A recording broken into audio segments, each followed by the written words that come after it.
Hermanos, por favor, abran sus Biblias a Romanos capítulo 3. Empezaremos en versículo 23. Pero antes me gustaría decir que es cierto lo que el hermano acaba de decir. No hay hombres o mujeres grandes de Dios. Nunca ha habido, nunca habrá. Solamente hombres y mujeres pequeños, débiles, necesitados de un Dios grande, misericordioso, clemente, abundante en amor. A veces pensamos demasiado en los hombres. Si un hombre camina con Dios es solamente por causa de la gracia de Dios. Si el hombre no comete pecado, es la gracia de Dios que restringe su pecado. Toda la gloria, toda la honra a Dios. En los últimos tiempos, es obvio que el Señor está haciendo algo, ¿no? Levantando predicadores que se preocupen por el evangelio verdadero. Pero necesitamos tener bastante cuidado de no entrar en un error muy grande de idolatría. Debemos respetar a los hombres y a las mujeres que caminan con el Señor, pero necesitamos reconocer que todo lo bueno proviene del Padre de las luces. A Él apreciamos a los hermanos, pero honramos a Dios. Especialmente ahora, aquí estamos en este gran lugar, ¿no? Es un privilegio para mí estar aquí siempre en este lugar que significa tanto para muchas personas alrededor del mundo. Es un privilegio para mí estar aquí con ustedes. De verdad, hace casi 20 años que no predico así en español.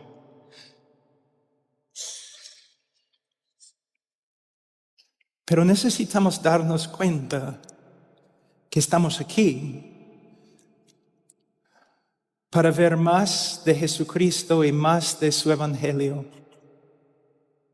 Hermanos, ¿se dan cuenta que a través de la historia de la obra redentora de Dios, ha habido personas más nobles que nosotros, sabios, reyes, maestros, profetas, que buscaban, que anhelaban ver lo que hemos visto?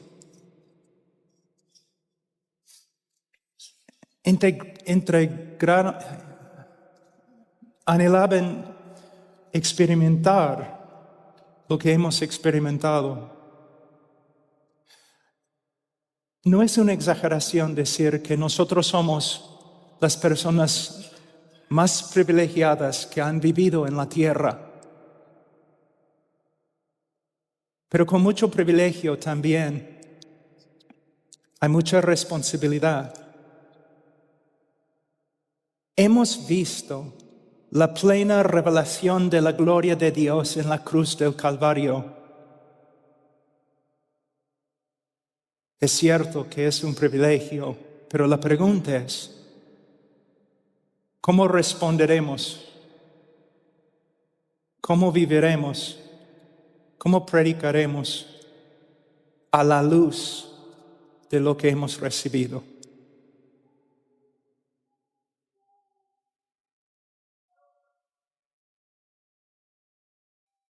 A veces cuando digo a una congregación que voy a enseñar sobre el evangelio, ellos me miren como, ¿por qué? Ya conocemos el evangelio. Hermanos, estaremos una eternidad en el cielo y todavía no comprenderemos todo lo que es el Evangelio. Ni vamos a llegar a las colinas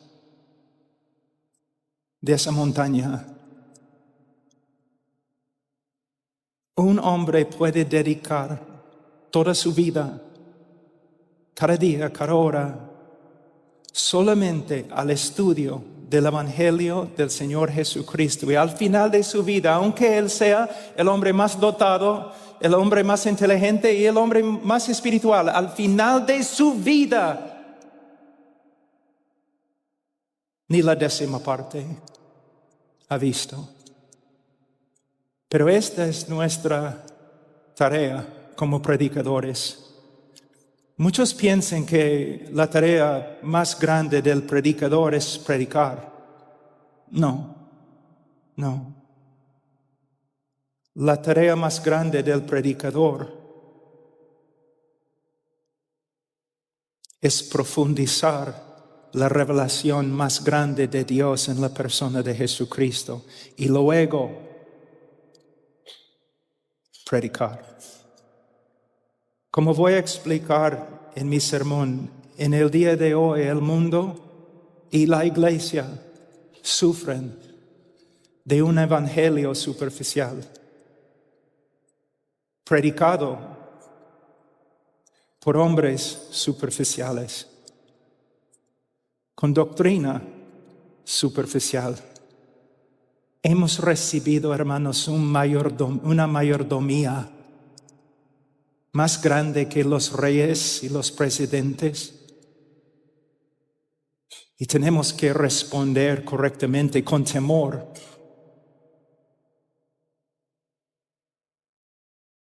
Con una solemnidad, sabiendo, el que ha recibido mucho, de él se demanda mucho. Ahora, vamos a Romanos capítulo 3. Versículo 23. Por cuanto todos pecaron y no alcanzan la gloria de Dios, siendo justificados gratuitamente por su gracia por medio de la redención que es en Cristo Jesús, a quien Dios exhibió públicamente como propiciación por su sangre a través de la fe, como demostración de su justicia, porque en su tolerancia Dios pasó por alto los pecados cometidos anteriormente, para demostrar en este tiempo su justicia, a fin de que Él sea justo y sea Él que justifica al que tiene fe en Jesús. ¿Dónde está pues la jactancia? Queda excluida. Queda excluida. Oremos.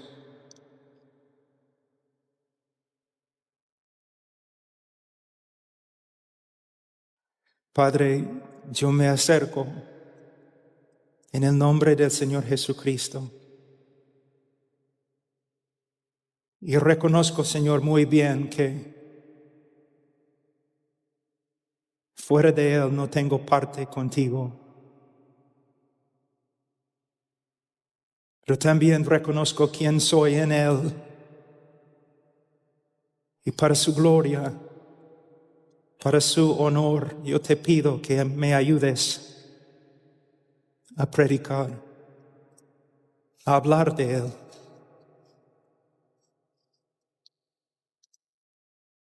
Señor, aun cuando predico en mi propio idioma, cuando hablo de Él, mi sermón es patético.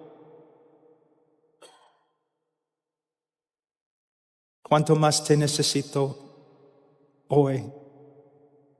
Solo quiero, Señor, que Él sea glorificado. A Él, a Él, a Él, a tu Hijo sea la gloria.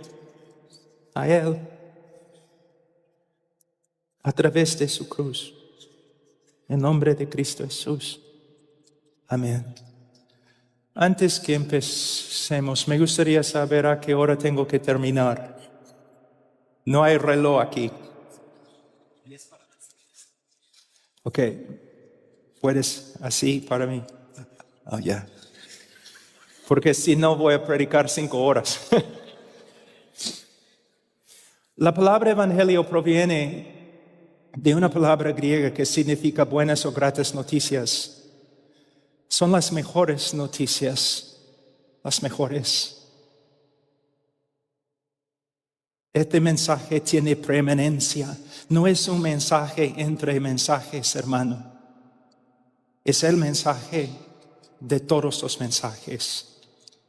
Y el evangelio, de verdad, buenas noticias, pero necesitamos darnos cuenta que para entender las buenas noticias, también tenemos que entender las malas noticias.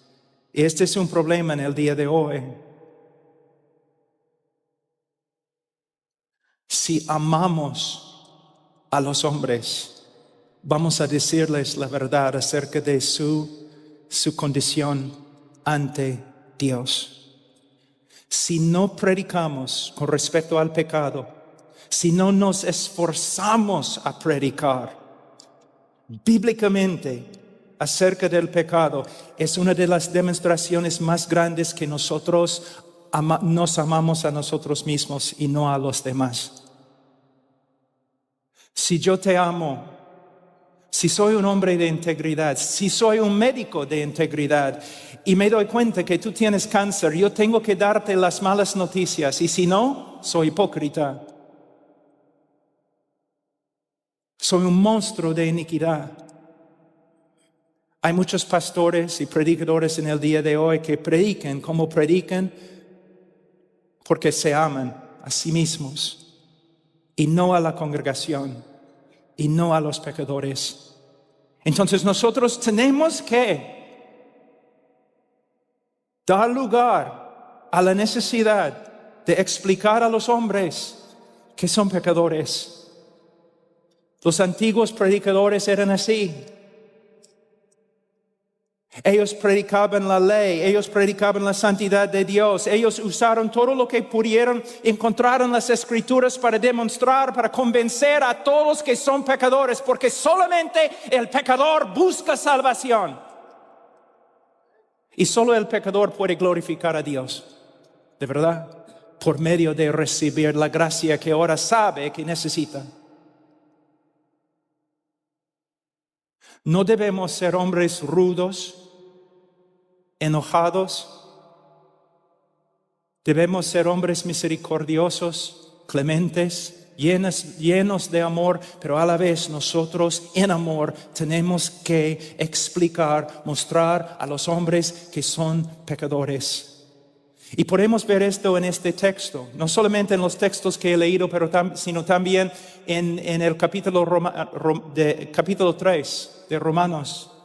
Podemos ver Pablo con un intelecto único, con una sabiduría de Dios, el apóstol de los apóstoles, el misionero de los misioneros, el teólogo de teólogos. Y él está usando todos los dones que el Señor le ha dado con un solo propósito: condenar al mundo. Condenar al mundo, para que todo el mundo busque a Dios y la salvación de Dios en Calvario, en la persona de Cristo. La palabra pecar proviene de una palabra griega que significa extraviarse, errar, no dar en el blanco. Es como un arquero que lanza flecha tras flecha tras flecha, pero nunca llega al blanco. En el Catecismo de Westminster, el pecado se define como la falta de conformidad con la ley de Dios o la transgresión de ella. Si solamente hablamos así acerca del pecado, entonces los que nos escuchan van a pensar que el pecado no es tan malo. El pecado es como un error humano y nada más. Pero la Biblia nos enseña que el pecado de verdad es horrible, horrible. Entonces, ¿cómo podemos convencer a los hombres que su pecado es tan horrible como la Biblia dice? Bueno, podemos estudiar la ley con ellos. Podemos pasar por las escrituras con ellos. Podemos hablar de un montón de cosas. Podemos mostrarles el Calvario, donde Cristo murió por el pecado. Pero donde debemos empezar es con la persona misma de Dios. Mira, nuestro pecado no sería un problema si Dios fuera como nosotros. ¿Te das cuenta? Si Dios fuera un Dios injusto, inmoral, Él no tendría problemas con pecado. Pero la Biblia enseña que Dios es santo, santo, santo. Y es solo a la luz de la santidad y la justicia de Dios que los hombres pueden ver cuán horrible es el pecado. Entonces, si tú quieres predicar el Evangelio, hermanos, si quieren predicar el Evangelio, ustedes tienen que enseñar quién es Dios. Cuando pecamos, no estamos pecando contra un insignificante alcalde de un pueblo pequeño, de un pueblo pequeño. Cuando pecamos, estamos pecando contra el Creador del universo, el Rey de los reyes y el Señor de los señores, el Creador y sustentador de todo lo que hay. Les voy a dar un ejemplo, una ilustración que tengo aquí. Durante la creación del mundo, Dios mandó a las estrellas que se pusieran en su lugar en el espacio y todas las estrellas le obedecieron. Él mandó a los planetas que giren en el círculo que Él había marcado para cada uno y le obedecieron. Él mandó a las montañas que se levantaran. Y Él mandó a las valles que se bajaran. Y todos le obedecieron. Él gritó al mar: tú vendrás hasta este límite y no pasarás. Y el mar se sometió y le adoró. Luego Dios dice al hombre: ven. Y el hombre sacude su puño en la cara de Dios y grita: no. Por eso en el día de juicio, aún la creación, el universo entero se va a levantar y condenar al hombre por su desobediencia contra un Dios que es merecedor de toda honra, toda gloria, nuestra devoción, nuestra vida, cada pensamiento. Él es digno de cada pensamiento nuestro. Es digno de todo lo que tenemos en cuerpo y corazón. Pero le negamos, le negamos, le negamos. El hombre no puede ver cuán horrible es el pecado a menos que tenga una idea acerca de lo que la Biblia dice acerca de Dios. Uno de los problemas más grandes en el día de hoy, y voy a leer, predicando el Evangelio, es que los hombres no sepan que son... No, el problema no es que no sepan que son pecadores. Ellos saben que son pecadores. No les importa. Y no les importa porque no saben quién es Dios. Y no saben quién es Dios porque los predicadores no están predicando acerca de Dios. Si yo voy a tu iglesia, tengo una pregunta. Si yo estoy allí 2, 3, 4 años, ¿cuántos sermones voy a escuchar acerca de los atributos de Dios? ¿Cuánto me vas a enseñar acerca de su carácter? Santo, santo, santo, justo, justo, justo. Sus decretos, sus obras, su voluntad. Los hombres pecadores no tienen miedo de Dios porque no saben quién es. Y no saben quién es porque los predicadores no están predicando acerca de lo más importante, el conocimiento de Dios. Jeremías 9, 23, 24. Así dice el Señor, no se gloríe el sabio de su sabiduría. Hay muchos predicadores en el día de hoy que están enseñando, ¿no? Pequeñas verdades para ayudarte a arreglar tu vida. Están dando a la congregación pequeñas ayudas para mejorar su vida, para que puedan realizar sus sueños. Hermanos, somos hombres de Dios.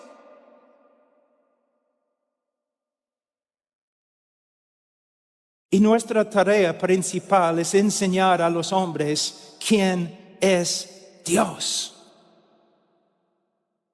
No se gloríe el sabio de su sabiduría, ni se gloríe el poderoso en su poder, ni el rico se gloríe de su riqueza.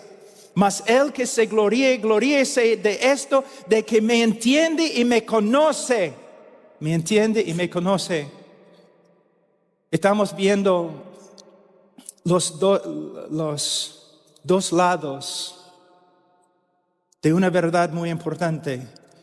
Entender los hechos acerca de Dios, entender las verdades bíblicas, doctrinales de Dios, pero no solamente entender lo que la Biblia enseña acerca de Dios, sino conocer a Dios en una relación, en nuestro tiempo devocional. Un médico sabe mucho más acerca de cómo mi esposa funciona que yo. Él sabe muchos más hechos acerca de su cuerpo que yo sé. Él sabe, es un médico, pero él no conoce a mi esposa. De la misma forma,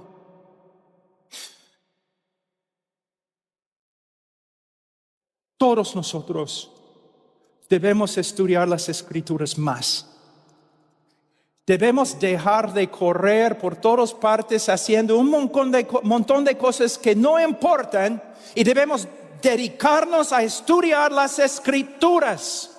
Horas y horas. No estoy hablando de minutos y minutos y no estoy hablando de simplemente para preparar sermones. Estoy hablando de estudiar las Escrituras para conocer a Dios y para ser transformado por Él. Pero el estudio de las Escrituras es más que simplemente aprender información. Es una relación. Una vida devocional. Oración privada. Si voy a ser un hombre de Dios, yo debo pasar más tiempo con Dios que con los demás. Para que cuando yo salga para hablar con la gente, la palabra de Dios sale de mi boca. Hablando del Evangelio, hermanos, el problema muchas veces somos nosotros, pastores, que no pueden sentarse a los pies de Dios y estudiar su palabra. Necesitamos ser hombres que conocen muy bien a Dios, que temen a Dios, que aman a Dios. Hombres que viven en su presencia, para que cuando hablamos de los atributos de Dios, su santidad, su justicia, su amor, su misericordia, su ira,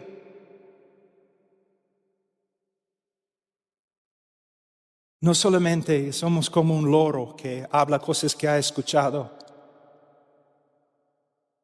pero son verdades que son una parte de nosotros. Hermanos, ustedes pueden aprender cómo predicar el Evangelio mejor por medio de esta conferencia.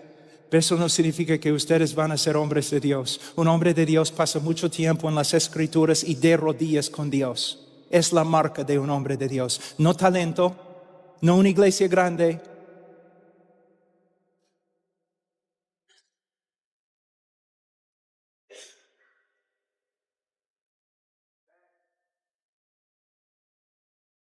El que se gloríe, gloríese de esto, de que me entiende y me conoce, pues yo soy el Señor que hago misericordia, derecho y justicia en la tierra, porque en estas cosas me complazco, declara el Señor. Tu ambición más grande debe ser, si quieres ser un predicador del Evangelio, tu ambición más grande debe ser el conocimiento de Dios. Conocimiento teológico y conocimiento personal. Tú no solamente estudias acerca de Dios, tú andas con Él. En las noches, cuando no puedes dormir, en la vigilia, cuando nadie más se mueve, a solas con Él. Este es el tipo de predicador que necesitamos en el día de hoy. Hay un texto en Oseas 4:6, mi pueblo es destruido por falta de conocimiento. Por cuanto tú has rechazado el conocimiento, yo también te rechazaré para que no seas mi sacerdote. Como has olvidado la ley de tu Dios, yo también me olvidaré de tus hijos. ¿Cuál fue el crimen más grande de Israel? Una falta de conocimiento de Dios. Y los padres, los sacerdotes, los maestros en Israel, ellos eran básicamente ignorantes de la revelación de Dios. Y por causa de su ignorancia, sus hijos espirituales sufrieron. En el día de hoy yo voy a muchas iglesias donde yo veo una congregación sufriendo porque no tienen conocimiento de Dios. Y no tienen conocimiento de Dios porque sus pastores no están predicando acerca de Dios. Y no están predicando acerca de Dios porque no estudian a Dios. Y no estudian a Dios porque no les importa. Y una conferencia acerca de evangelismo no va a cambiar este problema, sino pastores y predicadores arrepintiéndose y corriendo de nuevo donde empezaron, regresando a donde empezaron, a los pies de Dios, viviendo para conocerlo. 1 Corintios 15:34, un texto que es tan importante, pero muchas veces se pasa por alto. 1 Corintios 15:34, sed sobrios como conviene y dejad de pecar, porque algunos no tienen conocimiento de Dios, para vergüenza vuestra lo digo. ¿Pueden ver lo que Pablo está diciendo? Hay una relación directa entre una falta de conocimiento de Dios, y la moralidad de una congregación.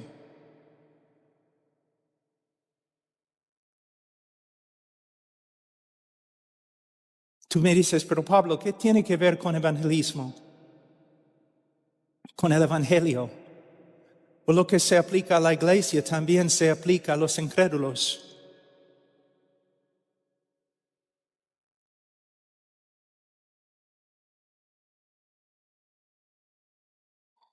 Cuando no hay un conocimiento bíblico de Dios, los hombres van a crear a su propio Dios. Y este Dios que ellos creen es nada más y nada menos que una reflexión de ellos. Entonces no tienen miedo del día de juicio, porque el Dios que ellos esperaban es exactamente como ellos.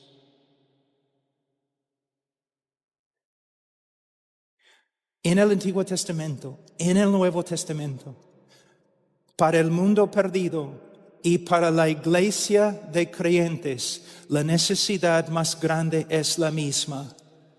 Hombres que conocen a su Dios y que predican su Dios a los demás. Cuando estoy evangelizando en el avión o en un bus o predicando en la calle, ¿dónde empiezo? ¿Con el pecado del hombre? Nunca. Empiezo con quién es Dios. Voy a darles una ilustración o voy a intentarlo porque no se encuentra en mis notas. Imagínense un mafioso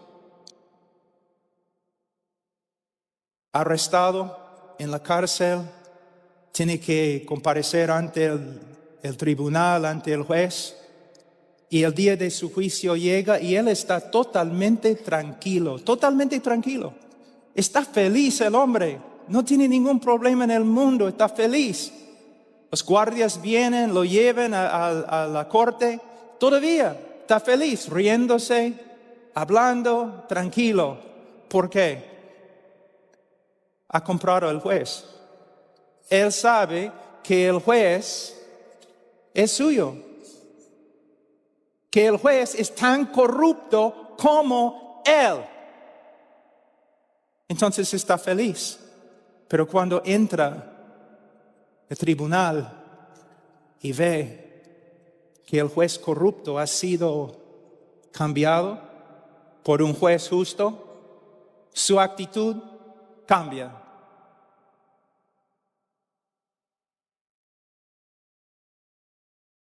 Este es el trabajo del predicador.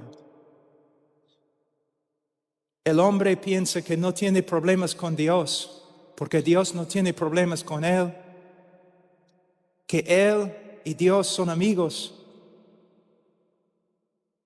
que están de acuerdo en todo. Pero cuando el hombre aprende quién es Dios, todo cambia. Y el hombre va a arrepentirse o el hombre va a pelearse aún más contra Dios. Pero algo va a suceder. Algo va a pasar. Ahora, en versículo 3:23, Pablo dice, por cuanto todos pecaron. Y hemos demostrado que nadie puede entender esta frase, excepto a la luz de los atributos de Dios. Entonces, pastores, predicadores, evangelistas, dedíquense a predicar los atributos de Dios. Pero también él dice acá, y no alcanzan la gloria de Dios. Si estudias la historia de interpretación con respecto a este texto, tú vas a ver una evolución muy interesante que va de acuerdo con las ideas de nuestra cultura. En el día de hoy, cuando uno lee este texto, está destituido de la gloria de Dios. Mayormente el evangelista sigue con, Dios tiene un plan maravilloso para tu vida. Y Él no puede lograr este plan en tu vida porque no quieres. Dios tiene tantos sueños para ti. Él quiere hacer tantas cosas lindas y todos los deseos y ambiciones que tú tienes, Dios está tratando de lograr en tu vida, pero tú no quieres trabajar con Él para lograrlos. El texto no tiene nada que ver con eso, hermanos. El texto hay que interpretarlo a la luz de Romanos, del libro de Romanos, especialmente, mira, capítulo 1,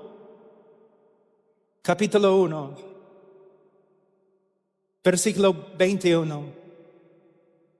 Pues aunque conocían a Dios, no le honraron como a Dios, ni le dieron gracias, sino que se hicieron vanos en sus razonamientos y su necio corazón fue entenebrecido. El hombre fue creado no para realizar sueños humanistas y carnales y personales.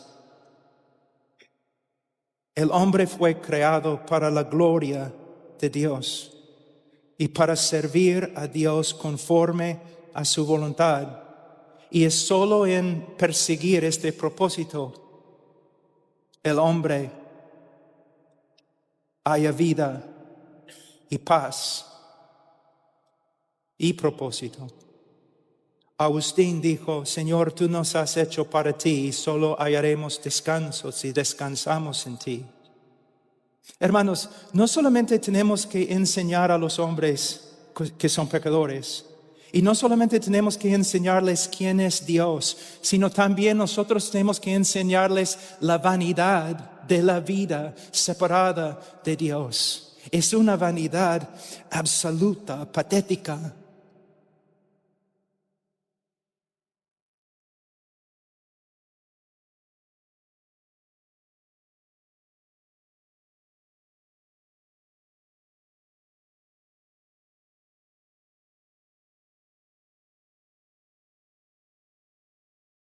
A veces cuando estoy predicando así, personas dicen, bueno, este hombre, él habla tanto de pecado, siempre, siempre, siempre.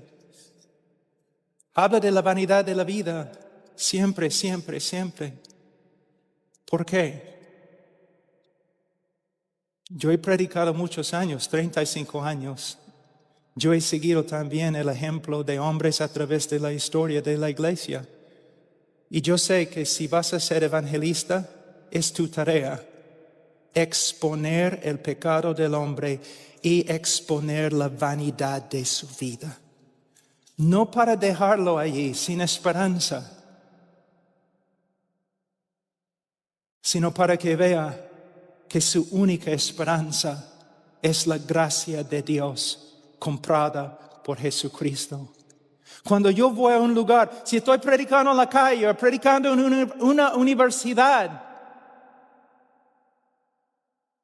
mi trabajo principal es arruinar la fiesta. Es mi trabajo principal para mostrarles luego la verdadera vida. La verdadera vida. Mi mamá murió de cáncer, una cristiana, una croata, una cristiana muy, muy fiel, pero muy fuerte voluntad, casi como una latina, muy fuerte voluntad.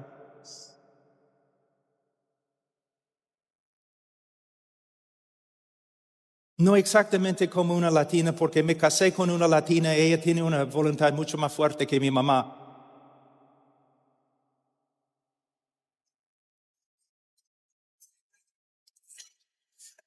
Pero el doctor, no, a veces hay doctores que no son buenos, ¿no? Que no se preocupen por sus pacientes, pero este doctor era distinto. De verdad se preocupaba por mi mamá. Se notaba que amaba a mi mamá.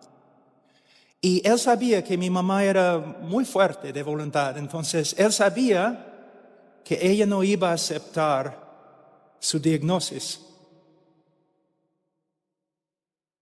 Entonces, él entró en la oficina con varias evidencias, un montón de evidencias.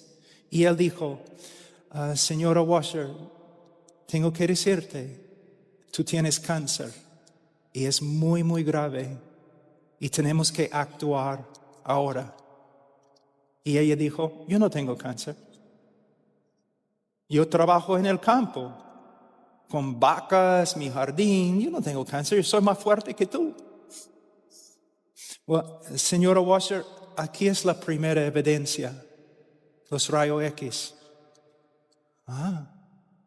Y aquí hay otra evidencia, y aquí hay otra evidencia, y otra evidencia. El hombre estaba contristando a mi mamá, haciéndole daño, destruyendo su día. Mi mamá empezó a llorar. Al final ella está llorando y llorando y llorando. ¿Qué voy a hacer? Soy su hijo sentado a su lado. ¿Voy a pegar al médico? Porque ha hecho que mi mamá llorara, ¿no? Yo amaba, respetaba al médico. ¿Por qué? Él estaba diciéndole cosas muy, muy difíciles. Porque él era un médico de verdad. Y él sabía que el único camino a su salvación principal, para empezar en su camino a la salvación, ella tenía que reconocer que estaba muriendo. De la misma forma, cuando predico a los hombres, especialmente en la calle, no voy a ser rudo o enojado, cortante con ellos, pero poco a poco yo voy presentando las evidencias destruyendo los argumentos, rompiendo, cortando la insulación alrededor de ellos, hasta que comiencen a ver, caramba, estoy perdido, mi vida no tiene sentido. Y a veces, hermanos, horas, a veces días, a veces meses con una persona hasta que vea. Este es el trabajo del evangelista, la verdadera predicación del evangelio. Pero tengo que decir algo, en el día de hoy también yo veo a muchos predicadores que cuando predican acerca del pecado del hombre, cuando llaman a los hombres pecadores, no lo hacen con amor en su corazón, no lo hacen con lágrimas, no lo hacen con un corazón quebrantado, no, como hombres enojados, orgullosos. Es terrible. Cuando Jonathan Whitfield predicaba, lágrima tras lágrima, pidiendo a los hombres que reconozcan su pecado y que vuelvan a Dios a través de Cristo.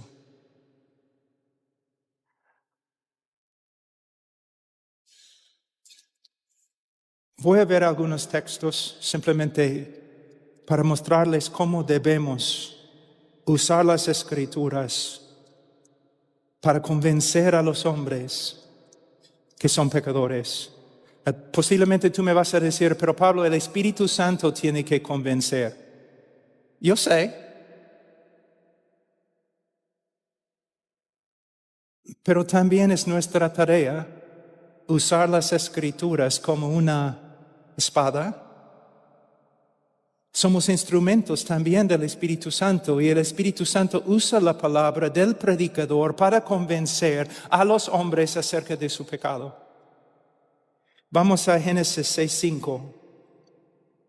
Dice, todo designio de ellos era de continuo solamente el mal. Una vez yo estuve predicando en una universidad y después un reportero se me acercó y me dijo, muy enojado, yo no estoy de acuerdo con tu interpretación de Génesis 6:5. Yo le dije, no interpreté el texto, yo leí el texto. Tú has interpretado el texto y correctamente, felicitaciones. Es lo que la Biblia dice acerca del hombre. Y es cierto, hermanos. Si yo pudiera poner todos tus pensamientos en un DVD y yo pudiera dar este DVD aquí en el auditorio, mostrar todos los pensamientos que has pensado toda tu vida, tú correrías de aquí con vergüenza y nunca regresarías. ¿Cómo sé? ¿Soy profeta? No, es lo que la Biblia dice. ¿Cómo sé? ¿Soy profeta? No, soy igual. Lo que la Biblia testifica, la conciencia, cuando la Biblia testifica, la conciencia dice amén. Amén. Es cierto, es cierto. Mira, Génesis 8:21. Porque el intento del corazón del hombre es malo desde su juventud. Fíjense, la Biblia dice esto acerca de todos nosotros, que Génesis 8:21, porque el intento del corazón del hombre es malo desde su juventud. La palabra juventud acá no simplemente se refiere a un adolescente o un joven, también puede referirse a un niño, a un niño. La veracidad de este texto se comprueba en la vida cotidiana. ¿Hay necesidad de enseñar a un niño cómo mentir? No. ¿Hay necesidad de enseñar a un niño cómo ser egoísta? No. ¿Cómo sabe? Nace sabiendo, inclinado a la mentira y egoísmo y cualquier otro tipo de inmoralidad. Una vez yo estaba caminando en la ribera del río Amazonas, en Perú, como 3 horas de Iquitos, donde el Amazonas empieza. Y caminando allí nomás, en la selva, y vi a 2 niños, muchachos, 8 años, 9 años, y estaban allí jugando en la ribera, en la arena. Y yo pensaba erróneamente, Qué lindo, ¿no?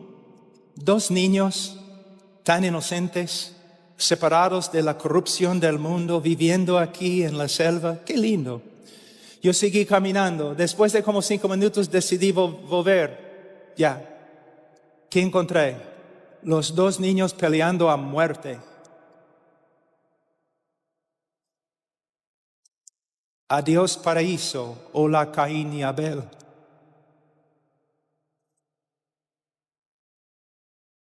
Imagínense un niño un ratito, y lo pones en un cuarto con los mejores juguetes del mundo, los mejores juguetes que existen. Y tú le das juguete tras juguete hasta que encuentras el juguete que no le gusta. Él bota el juguete, tú lo pones en sus brazos de nuevo. Él bota el juguete, tú lo pones en su brazo. ¿Cómo puedes cambiar la actitud del niño con respecto al juguete que odia? Solamente tienes que traer otro niño y sentar el otro niño enfrente al primer niño y poner en sus brazos el juguete. ¿Qué va a pasar? La tercera guerra mundial. Y hermanos, toda la historia, toda la literatura secular y clásica, toda la filosofía, aún de los hombres, por supuesto la conciencia, las escrituras, los periódicos hasta el día de hoy testifican que el hombre es pecador. Pero el hombre no es pecador porque peca, sino peca porque es pecador por naturaleza. El texto clásico es Salmo 51:5. He aquí en maldad he sido formado y en pecado me concibió mi madre. Ahora, una ilustración más y vamos a ir, si tenemos tiempo, a la respuesta de Dios con respecto a nuestro pecado. En Isaías 64:6, la Biblia dice: si bien todos nosotros somos como suciedad y todas nuestras justicias como trapo de inmundicia, y caímos todos nosotros como la hoja y nuestras maldades nos llevaron como viento. Yo he trabajado con los leprosos. La lepra es una enfermedad muy, muy grave. Vamos a decir que tenemos un leproso con nosotros hoy. Olemos su hedor, podemos ver la sangre y el pus saliendo de su cuerpo.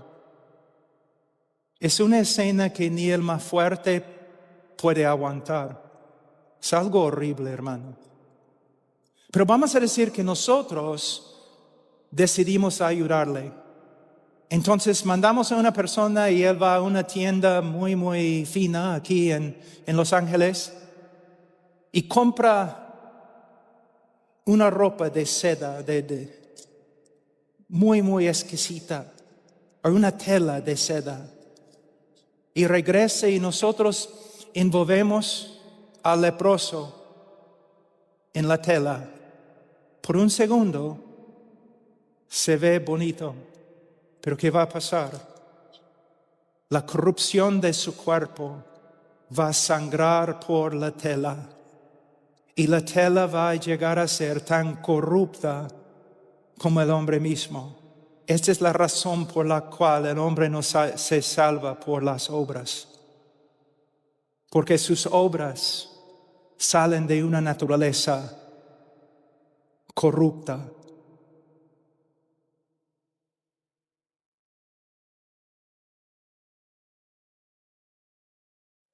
Ahora, un ratito, quiero que vean algo muy importante en Romanos 3. El apóstol Pablo en capítulo 3, versículo 10.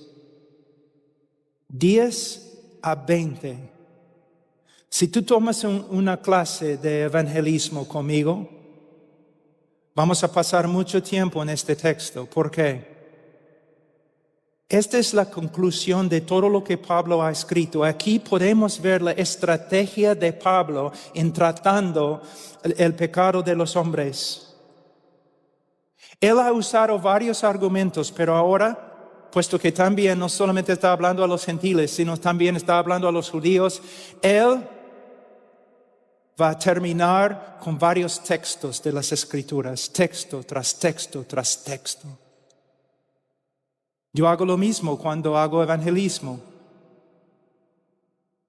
con una congregación o con una persona, texto tras texto tras texto tras texto. Hasta que por medio de las Escrituras y el poder del Espíritu Santo que se manifiesta a través de las Escrituras, el hombre pueda ver su pecado. No hay justo ni aún uno. No hay quien entienda, no hay quien busque a Dios. Todos se han desviado, aún se hicieron inútiles. Él está destruyendo con cada texto los argumentos de los judíos. Todos se han desviado, aún se hicieron inútiles. No hay quien haga lo bueno, no hay ni siquiera uno. Y él sigue un versículo después de otro versículo. Y al final él llega al versículo 19 y dice, ahora bien sabemos que cuanto dice la ley, lo dice a los que están bajo la ley. El propósito de Pablo en su predicación del Evangelio, su primer propósito, para que toda boca se calle y todo el mundo sea hecho responsable ante Dios. El propósito de Pablo en predicar con respecto al pecado y el pecador, su propósito, su fin, condenación de todos. Con los textos es como tienes un pecador acá, ¿no? Y con los textos él pone barras para que no pueda escaparse por acá. Luego barras por acá y barras por atrás y barras por acá y cemento en el piso para que el pecador no puede hacer nada excepto mirar arriba. Encarcelar al pecador. Y de nuevo yo repito, si vas a trabajar con un cuchillo tan filudo, tienes que hacerlo con bastante cuidado, con bastante sabiduría y con bastante amor. Pero a la vez tienes que hacerlo. Encerrar al hombre para que no tenga ninguna esperanza.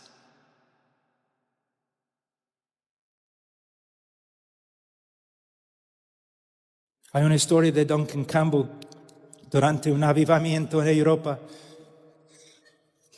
Y había un pecador notorio, un monstruo de iniquidad que vivía en los campos. Y un día, durante una prédica de Duncan Campbell, su esposa llegó y dijo, tienes que venir a la chacra. ¿Qué es la palabra en... Los peruanos dicen chacra, hacienda. Tienes que venir a la hacienda. Y Duncan Campbell preguntó, ¿por qué? Mi esposo, algo ha pasado a mi esposo. Entonces él llegó y en las casas antiguas en Estados Unidos y también en Europa hay puertas afuera que llegan al sótano, ¿no? Y mayormente son grandes. Y abres las puertas así, donde puedes mirar dentro del sótano y puedes ver hasta los cimientos de la casa. Y el hombre estaba ahí, había agarrado una de las columnas y estaban gritando, ¿no? El Espíritu Santo estaba trabajando y estaba ahí gritando, aferrándose a la columna, diciendo, soy pecador, soy pecador. El infierno se abre, voy a morir. Su esposa miró y miró a Duncan Campbell. Vamos a dejarlo para que cocine más. Hermanos, los antiguos predicadores hicieron lo mismo. Muchas veces no pasamos suficiente tiempo operando haciendo cirugía con la palabra de Dios para que los hombres sepan de verdad que necesitan un Salvador. Yo sé, es una ilustración graciosa, pero en serio, yo he estudiado a los predicadores de antigüedad. Muchas veces hablamos cosas muy buenas acerca de ellos, pero no es suficiente, debemos imitarlos.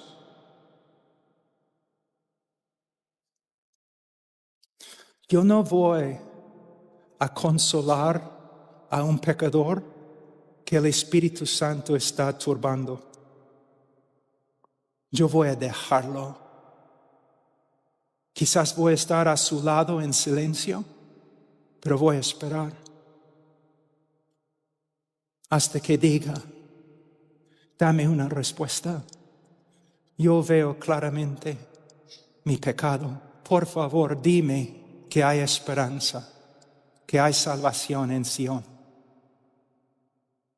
De nuevo, se necesita sabiduría. Ahora,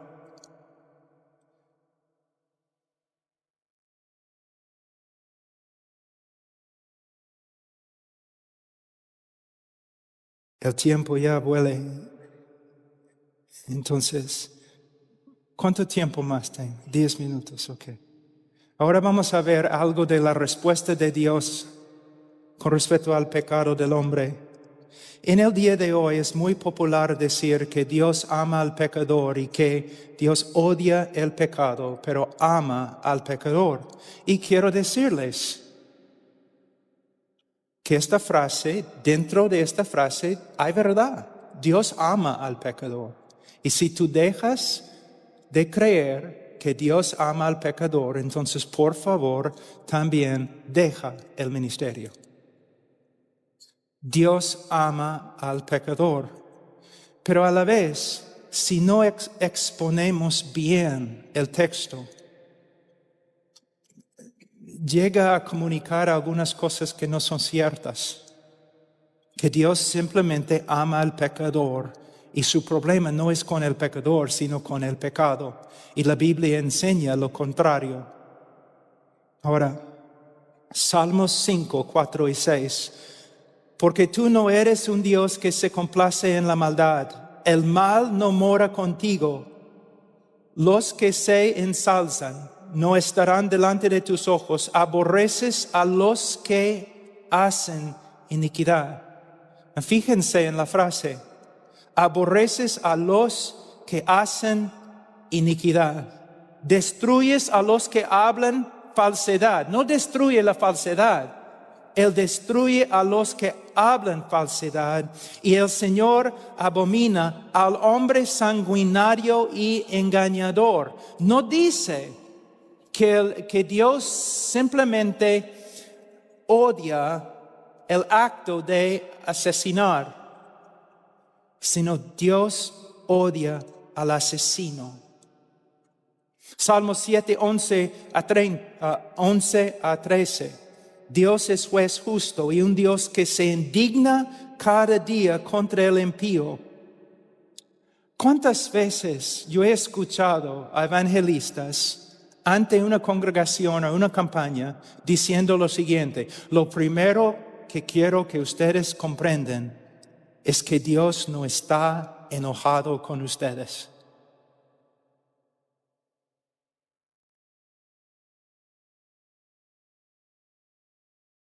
Yo entiendo lo que el evangelista quiere lograr y a veces su propósito es noble, pero él está diciendo algo que no es cierto. De hecho, la Biblia enseña lo contrario. Dice 12, y si el impío no se arrepiente, él afilará su espada. Tensado y preparado está su arco. Ha preparado también sus armas de muerte. Hace de sus flechas saetas ardientes. En hebreo, si tú quieres enfatizar algo, tú repites. Aquí él viene con frase tras frase para explicar que Dios no solamente está enojado con el pecador, pero Dios va a actuar conforme a su enojo.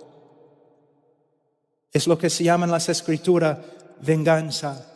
Ahora, cuando yo leo textos así en una congregación normal, una congregación evangélica, cuando yo enfatizo el odio de Dios, no solamente contra el pecado, sino también contra el pecador, mayormente las personas responden así. Primeramente, pero Dios es amor. Dios es amor y por eso no puede odiar. Mi respuesta, Dios es amor, por eso tiene que odiar. Pero pastor, ¿cómo puede ser? Bueno, el amor nunca es neutral, no puede ser neutral. Si yo amo a los judíos, ¿puedo ser neutral con respecto al holocausto judío? No. Si amo a los afroamericanos, ¿puedo ser neutral con respecto a la esclavitud? Si amo a los niños, ¿puedo ser apático, neutral al aborto? No, si amo a los judíos, tengo que odiar el holocausto judío. Si amo a los africanos, tengo que odiar esclavitud. Y si amo a los bebés, seres humanos con almas, yo no puedo ser neutral con respecto al aborto. Yo lo odio. Yo lo odio. Dios ama la justicia. Él odia la maldad. Y si no fuera así, tendríamos en el cielo un Dios como Hitler. Otra objeción, Juan 3:16. Me dicen, pero Juan 3:16 se encuentra en las Escrituras. Dios ama al mundo. Y para que sepan, mi texto favorito en toda la Biblia es Juan 3:16. Sí, se encuentra en las Escrituras. De verdad. Pero también Salmos 5:5 se encuentra en las Escrituras. Salmos 5:5 que dice, aborreces a todos los que hacen iniquidad. Aquí es una lección muy importante con respecto a la hermenéutica. La Biblia no se contradice.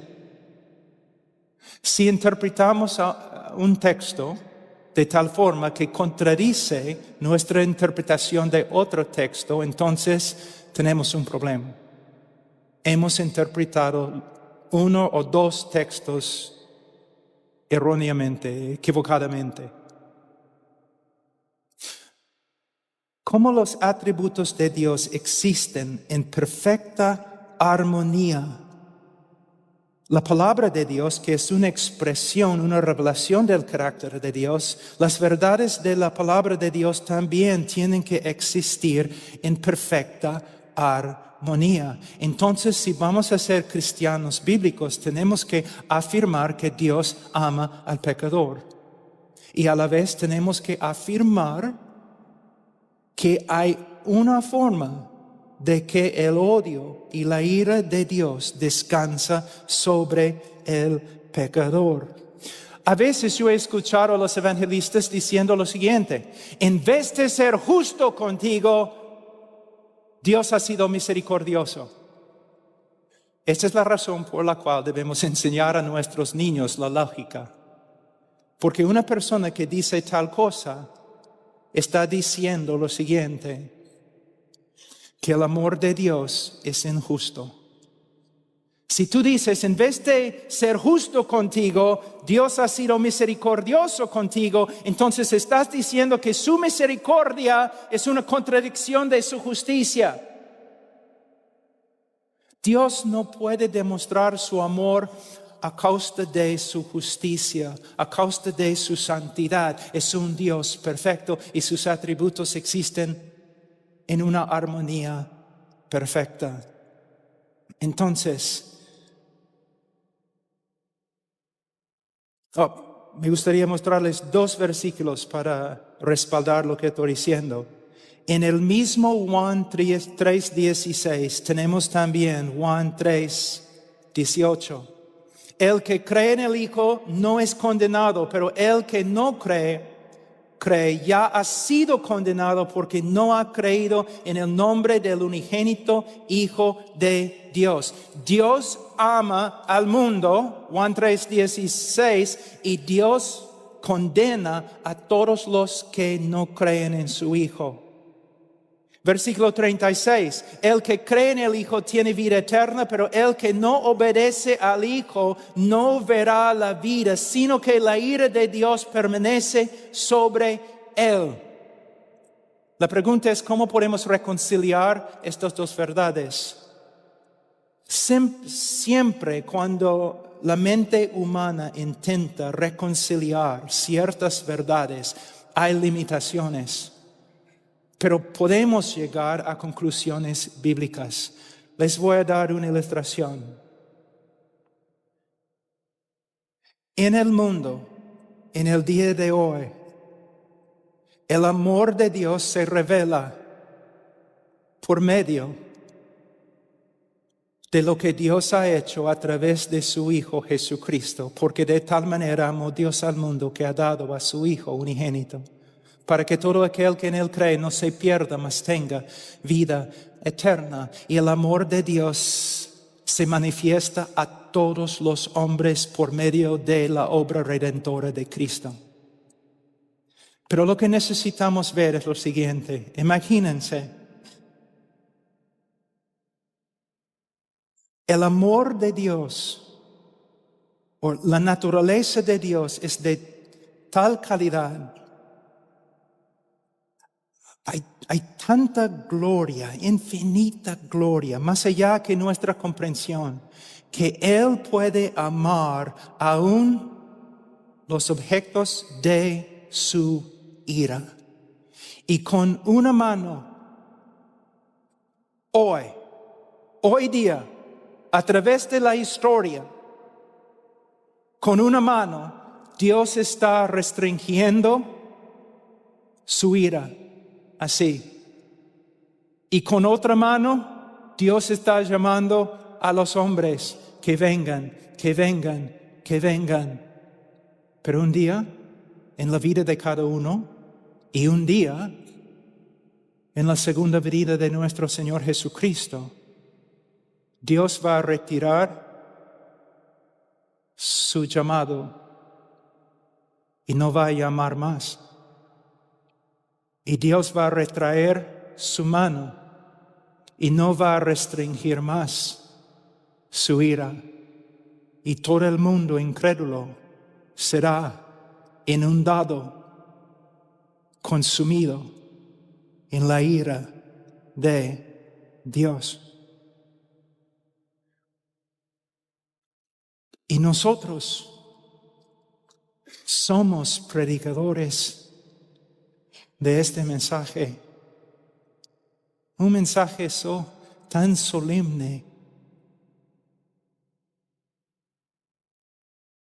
Personas a veces me critican y me preguntan, Pablo, siempre andas con tanta solemnidad, siempre cuando prediques, es siempre tan serio. Es porque, hermanos, es serio.